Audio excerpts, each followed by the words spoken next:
Hi guys, good evening. Isa mapagpalang gabi. Ngayon po ay andito na yung aking biniling transparent glycerin melt, no? And soap base, no? Gagawa tayo ng sabon panligo, no? So 1 kilo ito, hinati ko lang kasi isa lang yung ating molde para hindi magkasya. Yan, 1/4 kilo lang muna ang gagawin natin. At ito na, ni-slice ko lang siya yung 1/4 kilo ng mga pa-cubes, no? Ganito. Yan, pa-cubes siya. Para madali siyang matunaw pagdating sa kawali. Cubes, mga 1/4 kilo ito. At siyempre yung ating ihalo ay ang pure na katas ng papaya. So paano ko ito ginawa? Binlender ko ito, ni-slice na maliliit. At binlender at sinala. Para maalis yung fiber para pag sanabon sa katawan hindi siya magaspang. Yan, ito yung nagawa ko, pero hindi natin to iubos, no? Depende sa kulay na gusto nyo lang mangyari sa ating gagawin sabon. At ito yung molde. At pag malamig na sa kawali, huwag nyo muna ilagay ito hanggat mainit.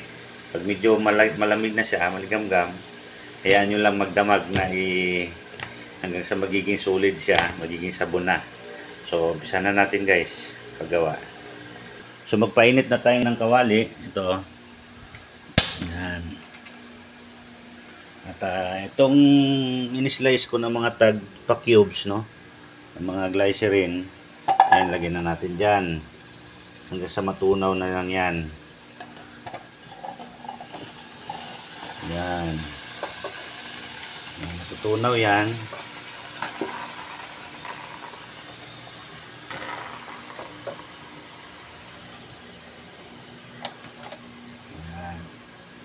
So, kailangan natin ang pang-mix, no? Itong stick. Meron tayong malinis na stick. Panghalo siya. Yan, panghalo dito sa glycerin. Transparent glycerin, you know? Para siyang parang nata di coco.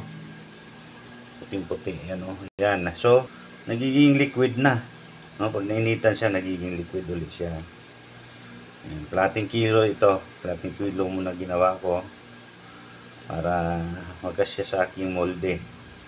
Kasi pagka 1 kilo ay hindi magkasya sa molde. Maraming sobra, maraming masayang. So next siguro dagdagan ko yung molde ko, dadamihan ko na para marami tayong magawa. So ito yung hanggang hindi pa siya tunaw, yung mga transparent na, yung solid na niya, yung glycerin,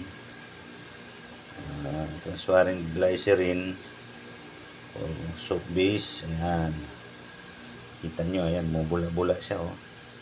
So siguro hinaan lang natin yung apoy para hindi siya masunog. Ayan, natin siyang matunaw. Ayan. Malapit na siyang matunaw. Saka natin ilagay ang yung sabon, yung katas ng papaya. So yan guys, medyo liquid na siya, tunaw na. Yan, so ilagay na natin itong pure na katas ng papaya leaves. Ayan. So siguro mga 3/4 ito. So mga 1/4 ilagay ko na cup. Ayan. So ang kinalabas ng kulay ganyan. Ayan, kulay green siya, no? Siguro dagdagan pa natin ng konti. Ayan. Para green na green, no? Green. Nakakulay ng dahon ng papaya talaga siya. So, ganyan lang siya kasimple. Ayan. Sa 1/4 kilo, mga 1/4 cup, nilagay ko na pure na katas ng papaya na dahon.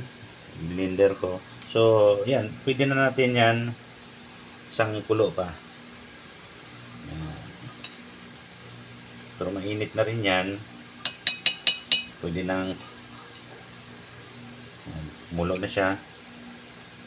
Umpisa na siya bumubula. Pwede natin patayin. No? At antayin natin siya na lumamig.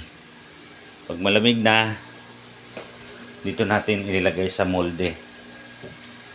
Ayan. Ganun lang siya kasimple magawa ng sabon. So meron na tayong magagamit na pang sabon, panligo. Alright? Maraming salamat po sa inyong panonood. Thank you for watching. Bye-bye. God bless us all.